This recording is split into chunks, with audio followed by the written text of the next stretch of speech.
जय हिंद जय भारत। मैं चिराग शर्मा इस समय हिसार के महावीर कॉलोनी वाटर बॉक्स पर खड़ा हूँ, जहाँ पर एक दो दिन अगर 3 दिन पहले की भी बात करूँ, कहीं ना कहीं लोगों को काफ़ी वाटर सप्लाई के पानी को लेकर काफ़ी समस्याओं का सामना करना पड़ रहा था। जिसके बाद अब टैंक की अगर बात करूँ, टैंक के हालात देख पा रहे हैं, टैंक पूरी तरह से फुल है और कहीं ना कहीं आम जनों को पानी की पूर्ति पूरी तरह से दी जाएगी प्रशासन की ओर से। अगर जल विभाग की खासतौर पर बात करूं और साफ़ सफाई की अगर बात करूं, फिलहाल राजेश हिंदुस्तानी मौजूद है, एक बार इनसे जान लेता हूं कि इनका क्या कहना है। जनाब नमस्कार।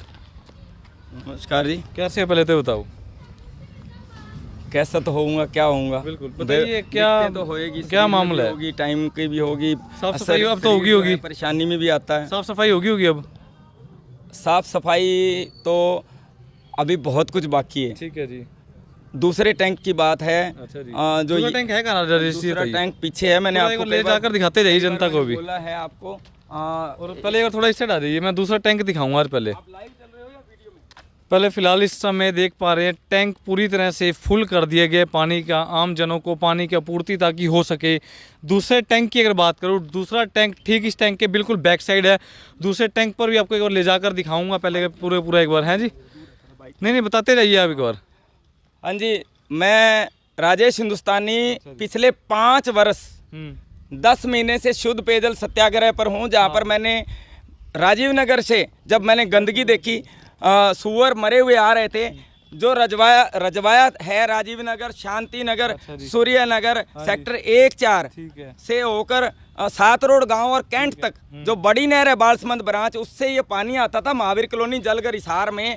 वो जो पानी सप्लाई होता था उसमें मरे हुए जीव, सुअर, कुत्ते, गाय, भैंस और मरे हुए जीव उसमें आते थे बहकर। लोग उसमें डाल देते थे, गंदगी उसमें डालते थे, कचरा उसमें डालते थे और गंदे। सुनिए मेरी बात, एक बीच में कहना चाहता हूँ, सुनिए पर मेरी बात सुनिए। हाँ। ये सबको पता है, पर फिलहाल अगर ग्राउंड जीरो अब की बात करूँ, अब के क्या हालात है? 1 मिनट के लिए बता रहा हूँ ना, उसी टाइम की बात बता रहा हूँ मैं। सुनिए अब के क्या मैं अब की बता रहा हूँ ना, उसी बात से जुड़ के। तो उसके अंदर जो सोच भी आती थी और गंदे कपड़े और वाहन धुलते थे, उससे पानी दूषित होता था। तो मैं बगैर सोचे समझे 23 अप्रैल 2016 से वहाँ पुलिया पर धूप में बैठ गया था। बाद में षड्यंत्र, धमकी, हमले सब कुछ होते होते सीएम, डीसी सब कुछ कहते कि ये अंडरग्राउंड नहीं होगा। सभी मंत्रियों को दरखास्तें देते सारा रिकॉर्ड मेरे पास है। आखिरकार वो नहर अंडरग्राउंड पूरे हरियाणा में सरकार को, मेरी बात जायज़ कि स्वच्छ भारत तभी बनेगा जब शुद्ध पेयजल मिलेगा। जनता का अधिकार है, टैक्स देने वाली जनता का। उसी टाइम से मेरी जल घर की मांग है, ये बात उससे जुड़ी है। क्या मांग कि जल घर की सफाई हो। ये पहले की छोड़ हाँ। दीजिए, सबको पता है आपके कारनामे, आपने काम बहुत बढ़िया किए हैं। फिलहाल ग्राउंड कारनामे इसी से जुड़ा हुआ है जी। वो इतने साल, ये लगातार है, मेरा लगातार है, 6 साल से लगा। अब की बात है ग्राउंड तो की, ग्राउंड में ये है कि जलघरों की सफाई का मुद्दा 6 साल से जब मैं वहां बैठा था, तब से मैं रिटर्न में सभी मंत्रियों और सभी अफसरों को लिख के दिए जा रहा हूं कि आप इसकी सफाई करवाएं। जो 55 साल में 1960 में टैंक बना था, 67 में शुरू हुआ था, तब से लेकर 55 साल में दोनों टैंकों की महावीर कॉलोनी जलगर हिसार में कभी सफाई नहीं हुई। ये रिकॉर्ड की बात है, ये सभी देखते हैं। कागजों में सफाई होती थी और कभी मरम्मत और सफाई नहीं हुई। और उसके बाद इन्होंने जो पिछले मेरी लिखते और धरने के बार सूचना जाते तो करने लगे, तब इन्होंने सफाई शुरू की जलघर की। अच्छा जी। तब मैं ये जलघर की सफाई के दौरान इन्होंने धांधलेबाजी की पब्लिक हेल्थ ने, और अपने हिसार के नुमाइंदों ने कोई गौर नहीं की, बल्कि इनके साथ ही लगे रहे। तो जो उसके बाद क्या हुआ कि ये टैंक में दलदल में फर्श बना रहे थे और बजरी बीच में इस टैंक के अभी भी पड़ी है, यहाँ पर मरम्मत पूरी नहीं हुई, वो दिखा सकते हैं आप। तो मैं ये जो है रोड का पानी सीवर का अंदर घुसता है। आज भी इस टैंक के अंदर अगर बारिश तेज आ जाए रोड पे, तो ये 1 फुट की दीवार है, टैंक की दिख रही है, तो इसके अंदर पानी घुसता है। इसीलिए मैं बैठ गया। जनता के सवाल सुनिए मेरी बात, कहीं ना कहीं आप समाज सेवी, जनता के भी सवाल आपको उठाने पड़ते हैं। बिल्कुल राइट हूँ, गलत हूँ? हर सवाल उठाते हैं, हर तरह गलत कह रहा हूँ। बिल्कुल, हर कोई मेरे को ऐसा कहना है कि पानी में स्मेल आ रही है, घरों में जो पानी यहाँ से पहुँचाया जा रहा है उस पानी में स्मेल आ रही है, तो उस पर आप क्या कहना चाहेंगे? क्या साफ सफाई जो दिख रही है इस समय पानी लहराता हुआ, झिलमिल कर रहा है, पानी में साफ सफाई है?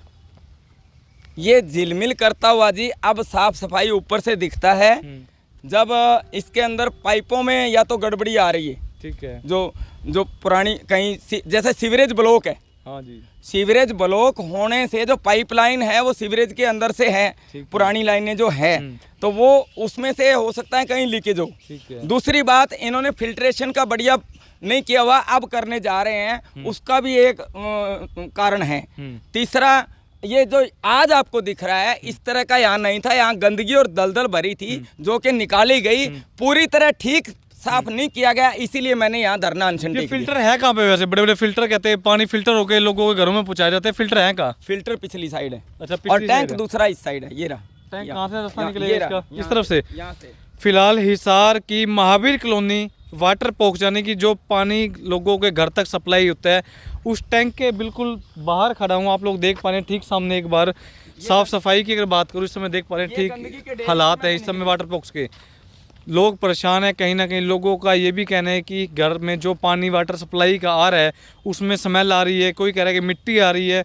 दर्जनों लोगों के ऐसे सवाल है। पर कहीं ना कहीं अगर साइडों की बात करूँ, बाउंड्री के साइडों में गंद ना तो कोई मंत्री फेंकता, ना ही मैं फेंकता, ना ही राजेश जी फेंकती, और जनता ही है लुकमा लुकमा फेंकती है, पर फेंकती तो है। बिल्कुल, ये जनता की बहुत बड़ी कमी ये है। ये टैंक तक दिखा दीजिए। जनता की कमी ये है कि गंदगी, जो टैंक जिससे हम पानी पीते हैं, सारा हिसार पीता है, लाखों लोग पानी पीते हैं, उसकी बाउंड्री में कूड़ा घर नहीं है। अब तो हमने, पहले कमिश्नर साहब थे बंसल जी, और अब आए बाद में, उनसे कह के गाड़ियां भी लगवा दी।